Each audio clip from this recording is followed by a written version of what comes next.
കണക്കിൽ നിന്ന് തന്നെ വ്യക്തമാണ് സ്ത്രീ വോട്ടുകളാണ് കൂടുതൽ. പക്ഷേ എവിടെ സ്ത്രീ സ്ഥാനാർത്ഥികൾ? CPM-ന് എത്ര സ്ഥാനാർത്ഥികളാണ് ഉണ്ടായിരുന്നത് നമുക്കറിയാവുന്നതാണല്ലോ. അതേ ഇത് തന്നെയാണ് UDF-നെ സംബന്ധിച്ച്. ആകെ ഒരേ ഒരു വനിതാ സ്ഥാനാർത്ഥിയെ മാത്രമാണ് UDF-ന് നിർത്താൻ കഴിഞ്ഞത്. ഈ രണ്ട് മുന്നണികളെയും വെച്ച് NDA ആണ് കുറച്ചും കൂടി സ്ത്രീ പ്രാതിനിധ്യം കൊടുക്കുന്നത്. കാരണം ഭരിക്കുന്നത് വേറെ ആരുമല്ല, നരേന്ദ്രമോദിയാണ്. നമസ്കാരം. ഒരു ഉപതെരഞ്ഞെടുപ്പിനെ കൂടി നേരിടാൻ ഒരുങ്ങുകയാണ് രാഷ്ട്രീയ കേരളം. സ്ഥാനാർത്ഥിയെ പ്രഖ്യാപിച്ച് UDF, സ്ഥാനാർത്ഥി ചർച്ചകൾ സജീവമാക്കി LDF-ഉം NDA. തെരഞ്ഞെടുപ്പ് വരുമ്പോൾ സ്ഥാനാർത്ഥികളെ തേടുന്ന മുന്നണികൾ പക്ഷേ വനിതകളെ കാര്യമായി പരിഗണിക്കാറില്ല. നിലമ്പൂർ ഉപതെരഞ്ഞെടുപ്പിലും സംഭവിക്കുന്നത് അതുതന്നെയാണ്. സാക്ഷരതയും പുരോഗമനവും ലിംഗസമത്വവും ഒക്കെ പറയുന്ന സംസ്ഥാനത്ത് രാഷ്ട്രീയ പാർട്ടികൾക്ക് ഇതിൽ ഏതെങ്കിലും തരത്തിലുള്ള ഒരു ന്യായീകരണമുണ്ട്?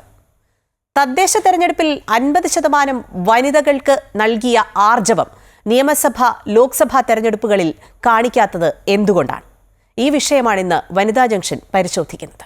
രാഷ്ട്രീയം അറിയുന്ന കാര്യശേഷിയുള്ള സ്ത്രീകളുണ്ട്, എന്നാൽ അതിനൊന്നും കാര്യത്തിൽ കാര്യഗൗരവത്തോടെ ആ സ്ത്രീയെ 50%-ലേറെ ജനസംഖ്യയുള്ള സ്ത്രീകളെ ഈ ഒരു വിഷയത്തിൽ കണക്കിലെടുക്കുന്നതിൽ രാഷ്ട്രീയ പാർട്ടികൾ, കേരളത്തിലെ എല്ലാ പാർട്ടികളും പരാജയപ്പെട്ടിരിക്കുകയാണ്. സീറ്റ്, അതുപോലെ തന്നെ സ്ഥാനാർത്ഥികൾ, ഇത് സംബന്ധിച്ചുള്ള ചർച്ചകളെല്ലാം വരുമ്പോൾ അതായത് സ്ത്രീകൾക്ക് കൂടുതൽ പ്രാതിനിധ്യം കൊടുക്കണം എന്നുള്ള ഒരു ധാരണ ഇടതുപക്ഷ പാർട്ടികളിലുണ്ട്. ഭർത്താവ് സ്ഥിരമായി മത്സരിക്കുന്ന സീറ്റാണെങ്കിൽ തൊട്ടടുത്ത് ഭാര്യയ്ക്ക് കൊടുക്കും, അല്ലെ ബന്ധുക്കൾക്ക് കൊടുക്കും. അതിനപ്പുറത്തേക്ക് അതത് രാഷ്ട്രീയ പ്രസ്ഥാനങ്ങൾ പ്രവർത്തിക്കുന്ന സ്ത്രീകൾക്ക് കിട്ടില്ല.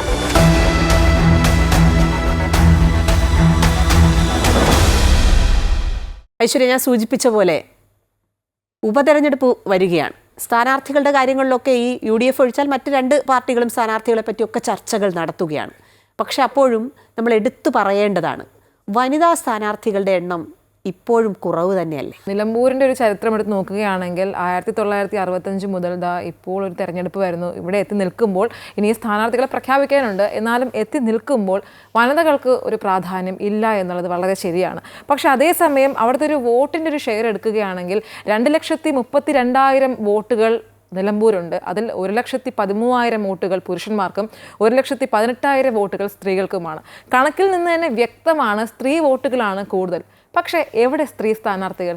സ്ത്രീ സമത്വം, അതുപോലെ തന്നെ സ്ത്രീപക്ഷമാണ് ഭരിക്കുന്നവർ എന്നൊക്കെ പറയുമ്പോഴും പക്ഷേ സ്ത്രീകൾക്ക് അവിടെ ഒരു പ്രാതിനിധ്യവും കൊടുക്കാറില്ല. ഈ രണ്ട് മുന്നണികളെയും വെച്ച് NDA ആണ് കുറച്ചും കൂടി സ്ത്രീ പ്രാതിനിധ്യം കൊടുക്കുന്നത്. കാരണം ഭരിക്കുന്നത് വേറെ ആരുമല്ല, നരേന്ദ്രമോദിയാണ്. ആ ഒരു ഭരണം എടുത്താൽ തന്നെ മനസ്സിലാകും സ്ത്രീകൾക്ക് കുറച്ചും കൂടെ പ്രാതിനിധ്യം കൊടുക്കുന്നത് BJP ആണ്, BJP സർക്കാരാണ്. അത് ഈ കേരളത്തിലും അതുപോലെ തന്നെ ഈ മലപ്പുറത്തും അത് പ്രകടമാണ്. പ്രകടമാണ്. നേരത്തെയുള്ള ഉപതെരഞ്ഞെടുപ്പുകളിലൊക്കെ NDA സ്ഥാനാർത്ഥികൾ, വനിതാ സ്ഥാനാർത്ഥികൾ മലപ്പുറം ജില്ലയിൽ 2-ലധികം പേരെ വിവിധയിടങ്ങളിൽ മത്സരിപ്പിച്ച കാലം തന്നെയാണ് ഉണ്ടായിട്ടുള്ളത്. പക്ഷേ എനിക്ക് തോന്നുന്നു ഒരുപക്ഷെ CPM ആണ് അത്തരത്തിലൊരു നിലപാട് എടുക്കേണ്ടത്. CPM-ന് വളരെ ശക്തമായ സംഘടനാ സംവിധാനമൊക്കെ ഉള്ള ജില്ലയാണ് മലപ്പുറം. പ്രത്യേകിച്ച് സ്ത്രീകൾക്ക് CPM-ൻ്റെ ഒരു സംഘടനാ സംവിധാനം വെച്ച് സ്ത്രീകൾക്ക് ആവശ്യമായ പ്രാതിനിധ്യം ജില്ലാ കമ്മിറ്റിയിലൊക്കെ ഉണ്ടാകേണ്ടതാണ്. ഈ ഏരിയ കമ്മിറ്റി തൊട്ട് അങ്ങോട്ട് സ്ത്രീകൾക്ക് കൃത്യമായ പ്രാതിനിധ്യം കൊടുക്കുന്ന ഒരു പാർട്ടിയാണ്. അങ്ങനെയുള്ള ഒരു പാർട്ടി എന്തുകൊണ്ട് എന്നുള്ളതാണ്. സ്ത്രീപക്ഷമാണ്, ജനപക്ഷത്താണ് സർക്കാർ എന്നൊക്കെ പറയുന്ന ഒരു പക്ഷമാണ് എന്നൊക്കെ പറയും. വനിതാ മതിലൊക്കെ തീർക്കുന്ന ഒരു സർക്കാർ. പക്ഷേ വനിതകൾക്ക് തീരെ, അത് നമുക്ക് ഈ ഒരു നിലമ്പൂരിന്റെ കാര്യം വിട്ടു കഴിഞ്ഞാൽ കഴിഞ്ഞ ഒരു ഭരണം എടുക്കുകയാണെങ്കിൽ മനസ്സിലാകും. ഏറ്റവും നന്നായി അല്ലെങ്കിൽ ഭരിച്ചത്, ഏറ്റവും നല്ല പേരെടുത്തത് KK ശൈലജയാണ്. അടുത്ത മുഖ്യമന്ത്രിയാകാൻ വരെ സാധ്യതയുള്ള KK ശൈലജയെ ഒരു വേരോടെ വെട്ടിമാറ്റുന്ന ഒരു കാഴ്ചയാണ് കാണാൻ സാധിച്ചത്. അതുകൊണ്ട് CPM ഈ വനിതാപക്ഷം, ഈ സ്ത്രീപക്ഷം, ഈ വനിതാ മതിലൊക്കെ പണിത് നടക്കുമ്പോഴും പക്ഷേ വനിതകൾക്ക് കാര്യമായ പ്രാതിനിധ്യം കൊടുക്കാറില്ല. അത് നമുക്ക് ഒരു ചരിത്രം എടുത്ത് നോക്കിയാൽ തന്നെ ശരിയാണ്. അതായത് നമ്മുടെ ഈ ഏറ്റവും അടുത്ത് നമ്മളിപ്പോൾ കഴിഞ്ഞു പോയത് 2024 ലോക്സഭാ തെരഞ്ഞെടുപ്പാണ്. അതായത് നമ്മുടെ ഒരു വനിതാ സംവരണ ബില്ലൊക്കെ ലോക്സഭയൊക്കെ പാസ്സാക്കി കഴിഞ്ഞ് നടന്ന ആദ്യത്തെ ഒരു തെരഞ്ഞെടുപ്പ്. അതിൽ നമ്മളെ കേരളത്തെ സംബന്ധിച്ച് ഈ മുന്നണികൾ എത്ര വനിതാ സ്ഥാനാർത്ഥികളെ നിർത്തി എന്നുള്ളത് വളരെ പ്രധാനപ്പെട്ട ഒന്നാണ്. അതായത് നമ്മൾ ഈ പറയുന്ന CPM തന്നെ ജനപക്ഷത്ത് നിൽക്കുന്ന അല്ലെങ്കിൽ സ്ത്രീപക്ഷത്ത് നിൽക്കുന്ന CPM-ന് എത്ര സ്ഥാനാർത്ഥികളാണ് ഉണ്ടായിരുന്നത് നമുക്കറിയാവുന്നതാണല്ലോ. അതേ ഇത് തന്നെയാണ് UDF-നെ സംബന്ധിച്ച്. ആകെ ഒരേ ഒരു വനിതാ സ്ഥാനാർത്ഥിയെ മാത്രമാണ് UDF-ന് നിർത്താൻ കഴിഞ്ഞത്. അങ്ങനെ ഉള്ള ഒരു അത് പക്ഷേ BJP സംബന്ധിച്ച് അതിൽ കുറച്ചും കൂടി മെച്ചപ്പെട്ട ഒരു നിലപാട് BJPക്ക് സ്വീകരിക്കാൻ കഴിഞ്ഞു എന്നുള്ളത് ഐശ്വര്യ നേരത്തെ സൂചിപ്പിച്ചതുപോലെ ശരിയാണ്. നമ്മൾ ആ മണ്ഡലം അല്ലെങ്കിൽ ജില്ല ശ്രദ്ധിക്കണം. ഏതാണ്? മലപ്പുറമാണ്. മലപ്പുറത്തിനൊരു പ്രത്യേകതയുണ്ട്. ഒരു പുരുഷ കേന്ദ്രീകൃതമാണ് സമുദായ വോട്ടുകൾ. അത് ഭയങ്കര പ്രധാനപ്പെട്ട ഒരു കാര്യം തന്നെയാണ്. അവിടെ വനിതകൾക്ക് തീരെ പ്രാധാന്യം കൊടുക്കാറില്ല എന്ന് വളരെ സങ്കടകരമാണ്, ഖേദകരമാണ് അങ്ങനെ പറയുന്നത്. പക്ഷെ എന്നാലും വനിതകൾക്ക് തീരെ പ്രാതിനിധ്യം കൊടുക്കാറില്ല. കാരണം ഈ 16 ഇടത്ത് 11 ഇടവും മുസ്ലിം ലീഗിന്റെയാണ്. അത് സ്വാഭാവികമായിട്ടും ഐശ്വര്യ നേരത്തെ പറഞ്ഞ പോലെ സാമുദായികമായി വളരെ സ്വാധീനമുള്ള, അതായത് മുസ്ലിം കമ്മ്യൂണിറ്റിക്ക് വളരെയധികം ഉള്ള ഒരു സ്ഥലമാണ്. അതുകൊണ്ട് തന്നെ മുസ്ലിം ലീഗിന് അവിടെയുള്ള ഒരു സ്വാധീനം എന്നുള്ളത് ചെറുതല്ല. മുസ്ലിം ലീഗിനെ സംബന്ധിച്ച് അവർ പലപ്പോഴും സ്ത്രീകൾക്ക് അധികം പ്രാധാന്യം കൊടുക്കാറില്ല. മുമ്പ് ചില തെരഞ്ഞെടുപ്പ് ഫ്ലക്സുകളിലൊക്കെ കണ്ടിട്ടില്ലേ, സ്ത്രീകളുടെ പേര് മാത്രമേ കാണുള്ളൂ, മുഖമൊന്നും കാണില്ല. വനിതകളുടെ സമ്മേളനങ്ങളാണെങ്കിൽ പോലും പുരുഷന്മാർ മാത്രമാണ് നിരന്നിരിക്കുന്നത്. എവിടെ വനിതകൾ? അവരിയ്ക്കുന്നത് ഈ സദസ്സിന്റെ കൂടെയാണ്. അവിടെ ഇരുന്നാണ് ഈ കാര്യങ്ങളൊക്കെ വീക്ഷിക്കുന്നത്. അവിടുത്തെ ഒരു അന്തരീക്ഷം അങ്ങനെയാണ്. സ്ത്രീകൾക്ക് അത്രയേറെ പ്രാധാന്യം കൊടുക്കാത്ത, അല്ലെങ്കിൽ ഒരു പുരുഷ കേന്ദ്രീകൃതമാണ് മുസ്ലിം ലീഗിലെ ഒരു നിലപാട് എന്ന് പറയേണ്ടി വരും. പക്ഷെ അതേസമയം കോൺഗ്രസിലേക്ക് വരികയാണെങ്കിൽ കോൺഗ്രസിനെ അവിടെ മത്സരിപ്പിക്കാൻ ഒരു സ്ഥാനാർത്ഥിയുണ്ട്, അല്ലെങ്കിൽ ഒരു കാൻഡിഡേറ്റ് ഉണ്ട്, ആലിപ്പറ്റ ജമീല. പക്ഷെ എന്തുകൊണ്ട് നിർത്തിയില്ല? ഈ ഒരു തെരഞ്ഞെടുപ്പ് വന്ന സമയത്ത് ആലിപ്പറ്റ ജമീല മാധ്യമങ്ങളോട് പറഞ്ഞതാണ്, അതായത് ഞാൻ നിന്നാൽ ജയിക്കും. ഇത് പ്രിയങ്ക ഗാന്ധിയുടെ മണ്ഡലമാണ്. പ്രിയങ്ക ഗാന്ധി വലിയ ഭൂരിപക്ഷത്തോടെ ജയിച്ചു. അതുകൊണ്ട് തന്നെ നിലമ്പൂർ ജയിക്കാൻ വളരെ സാധ്യത കൂടുതലാണ്. എന്നെ നിർത്തുകയാണെങ്കിൽ ഉറപ്പായും വലിയ ഭൂരിപക്ഷത്തോടെ ജയിക്കുമെന്ന് പറഞ്ഞത് വേറെ ആരുമല്ല, KPCC ജനറൽ സെക്രട്ടറി ആയ ആലിപ്പറ്റ ജമീലയാണ്. പക്ഷേ ഒരു പ്രഖ്യാപനം വന്നപ്പോഴേക്കും ഈ മൂന്നാമതൊരു പേരായെങ്കിലും ആലിപ്പറ്റ ജമീലയുടെ പേര് ഉയർന്നെങ്കിലും പക്ഷേ വന്നപ്പോൾ ആരുടെയും ഷൗക്കത്തിനാണ് നറുക്ക് വീണത്. സ്വാഭാവികമാണ്. അതായത് നിലമ്പൂരിന്റെ ചരിത്രത്തിൽ ഇന്നോളം, അതായത് നിലമ്പൂരിൽ തെരഞ്ഞെടുപ്പ് തുടങ്ങിയ ആ ഘട്ടം തൊട്ട് ഇന്ന് വരെ ഒരു വനിതാ സ്ഥാനാർത്ഥിയെയും പ്രമുഖ മുന്നണികൾ മത്സരിപ്പിച്ചിട്ടേയില്ല. ഈ നിലമ്പൂർ ആയിഷ എവിടെയാണ്? ഈ നിലമ്പൂരുള്ള വളരെ ശക്തയായ കരുത്തുറ്റ ഒരു നേതാവാണ്. ഈ നാടക സിനിമാ രംഗങ്ങളിൽ വളരെ സജീവമായിട്ടുള്ള, എന്തിന് ഈ നിലമ്പൂരിന്റെ പേരിനെ ലോകശ്രദ്ധയിലേക്ക് കൊണ്ടുവന്ന ആളുകളിൽ പെട്ട സ്ത്രീകൾ അവിടെ ഉണ്ടായിട്ടും അങ്ങനെയുള്ള ഒരു പരിഗണന ഒരുപക്ഷെ നമ്മളിങ്ങനെ സ്ത്രീകൾ എന്നുള്ള തരത്തിൽ ആലോചിക്കുന്നത് കൊണ്ടായിരിക്കാം നമുക്കത് മനസ്സിലാക്കാൻ കഴിയുന്നത്. നമ്മൾ പക്ഷേ ഈ നിലമ്പൂർ എന്നുള്ളതിനെ മാറ്റി നിർത്തി തെരഞ്ഞെടുപ്പുകൾ എന്നുള്ള ഘട്ടത്തിലേക്ക് വന്നാൽ തന്നെ സ്ത്രീകളുടെ പ്രാതിനിധ്യം വളരെ കുറവാണ്. നമ്മുടെ നിയമസഭയിൽ ആകെയുള്ളത് എത്ര സ്ത്രീകളാണ്? 12 MLA-മാരാണ് നമ്മുടെ നിയമസഭയിൽ. അതായത് 140 MLA-മാരുള്ള നമ്മുടെ നിയമസഭയിൽ 10% പോലും അതായത് വനിതാ MLA-മാരെ കൊണ്ടുവരാൻ നമുക്ക് കഴിഞ്ഞിട്ടില്ല. അതിൽ കുറച്ചെങ്കിലും മെച്ചപ്പെട്ടത് CPM ആണെന്ന് വേണമെങ്കിൽ അവിടെ പറയാം. എന്ന് വെച്ചാൽ ഈ 12 പേരിൽ ഒരേ ഒരു കോൺഗ്രസ് MLA മാത്രമാണുള്ളത്. അതും ഒരു തൃക്കാക്കരയിൽ ഉപതെരഞ്ഞെടുപ്പ് വന്നതുകൊണ്ട് മാത്രം വന്ന ഉമാ തോമസ്. പിന്നെ UDF-നെ സംബന്ധിച്ച് കൂടെയുള്ളത് KK രമയാണ് വടകരയിൽ നിന്ന്. വടകരയിൽ KK രമ അല്ലാതെ ഒരു സ്ഥാനാർത്ഥിയെ പരിഗണിക്കാൻ പോലും പിന്നെ കേരളത്തിന്റെ അവസ്ഥ പുറത്തേക്ക് പോവുകയാണെങ്കിൽ, കേന്ദ്രത്തിന്റെ ഒരു കാര്യം എടുക്കുകയാണെങ്കിൽ അതിൽ എടുത്തു പറയേണ്ടത് BJP സർക്കാരാണ്. BJP സർക്കാർ എപ്പോഴും വനിതകൾക്ക് പ്രാധാന്യം കൊടുത്തുകൊണ്ടേയിരിക്കും. കേന്ദ്രത്തിന്റെ ഒരു കണക്കെടുത്ത് കഴിഞ്ഞാൽ മനസ്സിലാകും. ഡൽഹി പോലും, രാജ്യ തലസ്ഥാനത്ത് പോലും നമുക്ക് എടുത്താൽ മനസ്സിലാകും. അത്രയേറെ വനിതകൾക്ക് പ്രാധാന്യം കൊടുക്കുന്ന ഒരു പാർട്ടി ഇപ്പോൾ ശരിക്കും പറഞ്ഞു കഴിഞ്ഞാൽ BJP തന്നെയാണ്. മോദി സർക്കാർ ഈ സ്ത്രീ ശാക്തീകരണം എന്ന് പറയുന്ന വാക്കിന് കുറച്ചെങ്കിലും ആ ഒരു അർത്ഥം അല്ലെങ്കിൽ അത് അന്വർത്ഥമാക്കുന്നത് മോദി സർക്കാർ മാത്രമാണ്. ഇനി കേരളത്തിലേക്ക് വരികയാണെങ്കിൽ ഒരു വനിതാ മുഖ്യമന്ത്രി പോലും കേരള ചരിത്രത്തിൽ ഉണ്ടായിട്ടില്ല. അതേസമയം കേരളത്തിൽ നിന്നൊരു മുഖ്യമന്ത്രി ഉണ്ടായിട്ടുണ്ട്. അത് ഇവിടെയല്ല, അങ്ങ് തമിഴ്നാട്ടിൽ.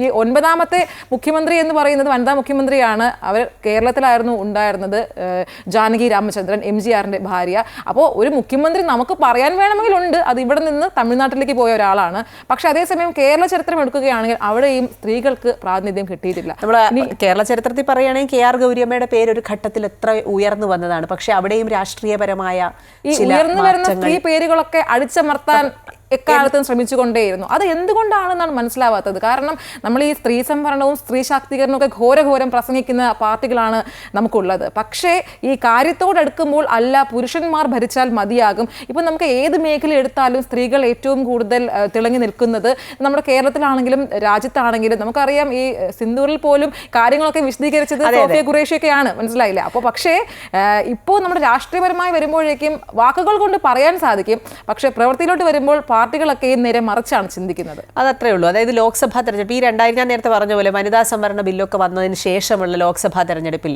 800ഓളം സ്ഥാനാർത്ഥികൾ, അതായത് 797 വനിതാ സ്ഥാനാർത്ഥികളാണ് കഴിഞ്ഞ ലോക്സഭാ തെരഞ്ഞെടുപ്പിൽ മത്സരിച്ചത്. എന്നിട്ട് നമ്മുടെ ലോക്സഭയിലേക്ക് എത്തിയത് 74 സ്ത്രീകളാണ്.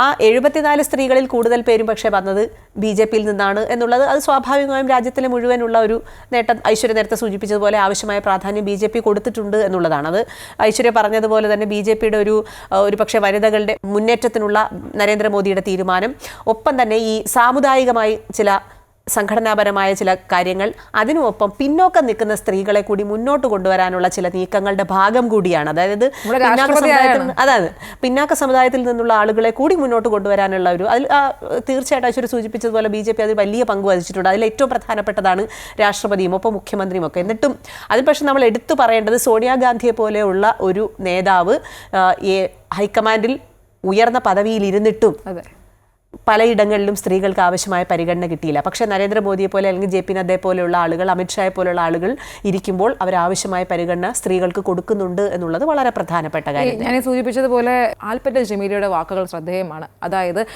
പ്രിയങ്ക ഗാന്ധിയുടെ മണ്ഡലമാണ്, അപ്പോൾ ജയിക്കുമെന്നൊക്കെ വളരെ പ്രതീക്ഷയോടെ പറയുന്നു. ആൽപ്പറ്റ ജമീല KPCC ഈ ജനറൽ സെക്രട്ടറിയാണ്. അത് എത്ര പേർക്ക് അറിയാമെന്ന് പോലും എനിക്ക് അറിയില്ല, കാരണം അത്രയേറെ പ്രാധാന്യം പോലും കൊടുത്ത് കണ്ടിട്ടില്ല. കൂടാതെ 2000 മുതൽ അവിടെ ജനങ്ങൾക്കിടയിൽ ഇറങ്ങി പ്രവർത്തിക്കുന്ന ഒരാളാണ് ആൽപ്പറ്റ ജമീല. കൂടാതെ 2010 മുതൽ 2015 വരെ പഞ്ചായത്ത് അംഗമായിരുന്നു. കൂടാതെ അതിനുശേഷം സ്റ്റാൻഡിംഗ് കമ്മിറ്റി മെമ്പർ, അങ്ങനെയൊക്കെയുള്ള പല പദവികളും വഹിച്ചു വരുന്നു. ഇനി ഈ ഒരു തെരഞ്ഞെടുപ്പിന് മത്സരിക്കാൻ ശേഷിയുള്ള ഒരാൾ, പക്ഷെ എന്നാൽ പോലും എന്തുകൊണ്ട് ഒരു പരീക്ഷണത്തിന് പോലും തയ്യാറാകുന്നില്ല? വനിതകൾക്ക് ഇത്രയും പ്രാധാന്യം കൊടുക്കുന്ന പാർട്ടികളാണ് CPM-ഉം കോൺഗ്രസും ഒക്കെയും, പക്ഷെ എന്തുകൊണ്ട് വനിതകൾക്ക് പ്രാധാന്യം കൊടുക്കുന്നില്ല എന്നുള്ള? അവിടെ മത്സരിക്കാൻ ആളുണ്ട്. ഒരു പക്ഷേ എനിക്ക് തോന്നുന്നു സ്ത്രീകൾ ഉയർന്നു വരുന്നത് കാണാൻ ഇപ്പോഴും പുരുഷാധിപത്യ ആ സമൂഹത്തിന് സാധിക്കുന്നില്ല എന്നുള്ളത് എടുത്തു പറയേണ്ടതാണ്. അതിൽ പക്ഷേ എനിക്ക് തോന്നുന്നു CPM കുറച്ചും കൂടി മുന്നോട്ട് വരേണ്ട ഘട്ടമൊക്കെ കഴിഞ്ഞു പോയി. CPM-ന്റെ അല്ലെങ്കിൽ കമ്മ്യൂണിസ്റ്റ് പാർട്ടിയുടെ ഒരു രീതി അനുസരിച്ച് പാർലമെന്ററി പദവികളിൽ കൂടുതൽ പ്രാധാന്യം കൊടുക്കുന്ന ആയിരുന്നില്ല കമ്മ്യൂണിസ്റ്റ് പാർട്ടി. പക്ഷേ ഇപ്പോൾ അങ്ങനെയല്ല. ഇപ്പോൾ പാർലമെന്ററി പദവികളിൽ കൂടുതൽ താല്പര്യം കമ്മ്യൂണിസ്റ്റ് പാർട്ടിക്കുണ്ട്. അതായത് ജയിക്കാനുള്ള സ്ഥാനാർത്ഥിയെ നിർത്തുക, അത് മാത്രമാണ്. അതിനപ്പുറത്തേക്ക് പദവികൾ ഉണ്ടാവുക, പിന്നെ ഭരണം നിലനിർത്തുക, അങ്ങനെയുള്ള കാര്യങ്ങളാണ്. അല്ല ജനപക്ഷത്ത് നിന്ന് കുറച്ച് മാറി ഭരണം നിലനിർത്തുക, എങ്ങനെ നിലനിർത്തും എന്നുള്ള കാര്യത്തിലാണ് കൂടുതൽ കോൺസെൻട്രേറ്റ് ചെയ്യുന്നതെന്നാണ് എനിക്ക് തോന്നുന്നത്. അതുകൊണ്ടാണ് എന്തായാലും പുരുഷന്മാരെ തന്നെ കൊണ്ടുവന്നത്. മലപ്പുറം പോലൊരു ജില്ലയിൽ സ്വാഭാവികമായും സ്ത്രീകൾ വരുമ്പോൾ ആളുകൾക്കിടയിൽ അതൊരു സാമുദായികമായൊക്കെ ചില പ്രശ്നങ്ങളുണ്ട് എന്നുള്ളത് കൊണ്ട് തന്നെ സ്വാഭാവികമായും സ്ത്രീകളെ മുന്നോട്ട് കൊണ്ടുവരുന്നില്ല. പുരുഷന്മാർ തന്നെ സ്ഥാനാർത്ഥികളാകട്ടെ എന്ന് പറയുന്നു. ഇറങ്ങി പ്രവർത്തിക്കാൻ പുരുഷന്മാർക്ക് മാത്രമേ കഴിയുന്നുള്ളൂ എന്നുള്ള ഒരു അടിവരയിട്ട് പറയുന്നത് പോലെ പറഞ്ഞു വയ്ക്കുകയാണ്. ഏതായാലും നിലമ്പൂർ തെരഞ്ഞെടുപ്പ് എന്നുള്ളത് നമ്മൾ എടുത്തു പറയുകയാണെങ്കിൽ അത് ശരിക്കും ഇനി അടുത്ത നമ്മൾ ഈ വനിതാ സംവരണ ബില്ലൊക്കെ കഴിഞ്ഞ വർഷം പാസ്സായി പോയതാണ്. ഇനി അടുത്ത് ചില ഘട്ടങ്ങൾ കൂടി കടക്കേണ്ടതുണ്ട് എങ്കിൽ കൂടി. പക്ഷേ അങ്ങനെയുള്ള ഒരു ഘട്ടത്തിൽ പോലും നമുക്ക് സ്ത്രീകളെ മുന്നോട്ട് കൊണ്ടുവരാൻ കഴിയുന്നില്ല എന്നുണ്ടെങ്കിൽ നമ്മൾ ഒരുപാട് ഇനി ചിന്തിക്കണം. നമ്മൾ എവിടെയാണ് ഇപ്പോൾ നിൽക്കുന്നത്, ഇനി എന്തൊക്കെയാണ് നമ്മൾ ഇതിൽ വരുത്തേണ്ട മാറ്റങ്ങൾ എന്നുള്ള കാര്യങ്ങളൊക്കെ വാക്കുകളിൽ മാത്രം ഒതുക്കിയാൽ പോരാ, പ്രവൃത്തിയിൽ കൂടി അത് കാണിക്കണം. ഈ സ്ത്രീ ശാക്തീകരണമൊക്കെ വലിയ വായിൽ വീമ്പിളക്കുമ്പോഴും അത് പ്രവർത്തിക്കുക കൂടി വേണം. കാരണം നമ്മൾ നിലമ്പൂരിൻ്റെ കാര്യമാണ് ചർച്ച ചെയ്യുന്നത്. നിലമ്പൂർ വിട്ട് നമ്മൾ കേരളത്തിൽ മൊത്തം നോക്കിക്കഴിഞ്ഞാലും മനസ്സിലാകും ഈ സ്ത്രീകൾക്ക് ഈ രാഷ്ട്രീയത്തിൽ എത്രത്തോളം പ്രാധാന്യമാണ് ലഭിക്കുന്നതെന്ന്. സ്ത്രീകളെ ഈ അടിച്ചമർത്തുക എന്നുള്ളത് ഈ രാഷ്ട്രീയ പാർട്ടികൾക്കിടയിലും കണ്ടുവരുന്ന ഒരു പ്രവണത തന്നെയാണ്. അത് അല്ല എന്ന് പറയാൻ സാധിക്കില്ല. കാരണം അഖില സൂചിപ്പിച്ചതുപോലെ നിയമസഭയിൽ എത്ര പേരാണുള്ളത്? അവിടെയും പുരുഷ കേന്ദ്രീകൃതമാണ്. ഈ പറഞ്ഞ പോലെ പേരിന് വേണ്ടി മാത്രമാണ്. അത് ഈ സംവരണമൊക്കെ വന്ന സമയത്തും കൂടിയാണ്. സംവരണം ഇല്ലായിരുന്നെങ്കിൽ അവിടെയും നമുക്ക് വോട്ട് ചെയ്യുക മാത്രമേ ഉണ്ടാവുകയുള്ളൂ. വോട്ട് ചെയ്യുക എന്നൊക്കെ ഒഴിച്ചു കഴിഞ്ഞാൽ മത്സരിക്കാൻ ഒരു ഇത് ഉണ്ടാവില്ല. കാരണം എനിക്ക് തോന്നുന്നു തദ്ദേശ തെരഞ്ഞെടുപ്പിൽ 50% വനിതാ സംവരണമൊക്കെ നമ്മൾ പാലിക്കുന്നുണ്ട്. ആ ഒരു സംവരണം പാലിക്കുന്ന രീതിയൊക്കെ നമ്മൾ ശരിക്കും പറഞ്ഞാൽ നിയമസഭ ലോക്സഭാ തെരഞ്ഞെടുപ്പുകളിൽ കൂടി കൊണ്ടുവരേണ്ട ഘട്ടമൊക്കെ അതിക്രമിച്ചു. ആ കാലമൊക്കെ കടന്നുപോയി. തദ്ദേശ തെരഞ്ഞെടുപ്പിൽ ശരിക്കും വനിത അങ്ങനെയുള്ള ഒരു പ്രാതിനിധ്യം ഉള്ളതുകൊണ്ടാണ് പലയിടത്തും വനിതകൾ പഞ്ചായത്ത് പ്രസിഡന്റുമാരായിട്ടും അങ്ങനെ വരുന്നത്. ഒരുപാട് വാർഡുകളിൽ വനിതകൾക്ക് അവസരം ലഭിക്കുന്നതും ഒക്കെ ചെറിയ ചെറിയ രാഷ്ട്രീയ പാർട്ടികളിലോ ഒരു രാഷ്ട്രീയത്തിലും ഇല്ലാത്തവരും ഒക്കെ തിളങ്ങുന്നത് അതുകൊണ്ടാണ്. അങ്ങനെ ഒരു ഘട്ടത്തിലേക്ക് നമ്മൾ ശരിക്കും വരേണ്ട കാലം അതിക്രമിച്ചിരിക്കുന്നു എന്നുള്ളതാണ് പറയേണ്ടത്. നിലമ്പൂർ തെരഞ്ഞെടുപ്പ് പക്ഷേ നമുക്ക് മനസ്സിലാകുന്ന നിലമ്പൂർ തെരഞ്ഞെടുപ്പിലെ സ്ഥാനാർത്ഥി നിർണ്ണയം ഇപ്പോൾ CPM പക്ഷേ ഒരു വനിതാ സ്ഥാനാർത്ഥിയെ പരിഗണിക്കുന്നുണ്ട് എന്നാണ് മനസ്സിലാക്കുന്നത്, ജില്ലാ പഞ്ചായത്ത് അംഗമായ ഷെറോണ റോയെ. അങ്ങനെയാണെങ്കിൽ അത് പക്ഷേ ഒരു സ്ത്രീ ആയതുകൊണ്ടുള്ള ഒരു പരിഗണനയാണെന്ന് ഞാൻ കരുതുന്നില്ല. അത് തീർച്ചയായും സാമുദായികമായ മറ്റു ചില ഘടകങ്ങൾ പരിഗണിച്ചുള്ള ഒരു പരിശോധനയാണ്. ഇപ്പോൾ ഏത് തെരഞ്ഞെടുപ്പ് എടുത്തു കഴിഞ്ഞാലും ഇവിടെ സ്ത്രീ പുരുഷൻ എന്നതിലുപരി ആദ്യം സാമുദായിക വോട്ട് ഷെയർ ആണ് എപ്പോഴും നോക്കുന്നത്. അല്ലെ, നമ്മളിപ്പോ ജനാധിപത്യ പാർലമെന്ററി പദവികൾ എന്നതിനപ്പുറത്തേക്ക് ഒന്നിനെ പറ്റിയും ശരിക്കും രാഷ്ട്രീയ പാർട്ടികൾ ചിന്തിക്കുന്നില്ല എന്നുള്ള ഒരു ജനാധിപത്യ രാജ്യം എന്നൊക്കെ പറഞ്ഞു കഴിഞ്ഞാൽ ആദ്യം നോക്കുന്നത് വോട്ട് ഷെയറുകളാണ്. ഏതൊക്കെ സമുദായത്തിനാണ് മുൻതൂക്കമുള്ളത്, വോട്ട് ഷെയർ എങ്ങനെയാണ്, അത് നോക്കിയിട്ടാണ് ഇപ്പോൾ സ്ഥാനാർത്ഥികളെ നിർത്തുന്നത്. അതും പുരുഷന്മാരെയാണ് ഏറ്റവും കൂടുതൽ പരിഗണിക്കുന്നത് എന്നുള്ളതാണ് ഏറ്റവും വലിയ ഖേദകരമായ സങ്കടകരമായ ഒരു സിറ്റുവേഷൻ എന്ന് പറയുന്നത്. അങ്ങനെ തന്നെയാണ്. സ്ഥാനാർത്ഥികൾ ഇനി വളർന്നു വരാൻ സ്ത്രീകളെ അനുവദിക്കുന്ന കൂടിയില്ല ശരിക്കും പറഞ്ഞാൽ. അതാണ് പാർട്ടികളിൽ പലപ്പോഴും സംഭവിക്കുന്നത്. നേരത്തെ തന്നെ ഈ KP ഷമാ മുഹമ്മദൊക്കെ മുമ്പ് കഴിഞ്ഞ തെരഞ്ഞെടുപ്പിൽ പറഞ്ഞത് ഓർക്കുന്നില്ലേ? ആ ഒരു തരത്തിൽ പലതരത്തിൽ ആളുകളെ വളർന്നു വരാൻ അനുവദിക്കാതെ എവിടെയെങ്കിലും ഒരു ഘട്ടത്തിൽ അവരുടെ ആ ഒരു വളർച്ചയെ മുരടിപ്പിച്ച് പുരുഷന്മാരെ കൂടുതൽ കൊണ്ടുവരുന്ന കാലത്താണ് ഇപ്പോഴും നമ്മൾ ഈ നൂറ്റാണ്ടിലും. പക്ഷേ ഇതൊക്കെ മാറേണ്ട കാലം അതിക്രമിച്ചു. ഏതായാലും നിലമ്പൂർ അതിനൊരു വഴിയാകും എന്നെനിക്ക് തോന്നുന്നില്ല. പക്ഷേ ഒരു 6 മാസം കഴിഞ്ഞാൽ ഒരു ഫൈനൽ ആണ് നടക്കാൻ നിയമസഭാ തെരഞ്ഞെടുപ്പ്. അതെ, ഒരു നിയമസഭാ തെരഞ്ഞെടുപ്പ് നടക്കാൻ പോവുകയാണ്. അവിടെയെങ്കിലും ഈ പറയുന്ന വാക്കുകൾ, അതായത് ഈ സ്ത്രീ പ്രാതിനിധ്യവും സ്ത്രീ ശാക്തീകരണവും ഒക്കെ പ്രസംഗിക്കുന്ന ആളുകൾ അവിടെ ഈ ഒരു വനിതാ സംവരണം അല്ലെങ്കിൽ വനിതകൾക്ക് പ്രാതിനിധ്യം കൊടുക്കണമെന്നാണ് പറയാനുള്ളത്. നിലമ്പൂർ എന്തായാലും സ്ത്രീ പ്രാതിനിധ്യം അല്ലെങ്കിൽ ഒരു സാന്നിധ്യം ഉണ്ടാകില്ല എന്നുള്ളത് ഉറപ്പാണ്, ഏകദേശം ഉറപ്പാണ്. പക്ഷേ എങ്കിൽ കൂടി CPM ൽ നമ്മളൊരു പ്രതീക്ഷ ഇപ്പോഴും വെക്കുകയാണ്, CPM ന്റെ ഒരു രീതി അനുസരിച്ച്.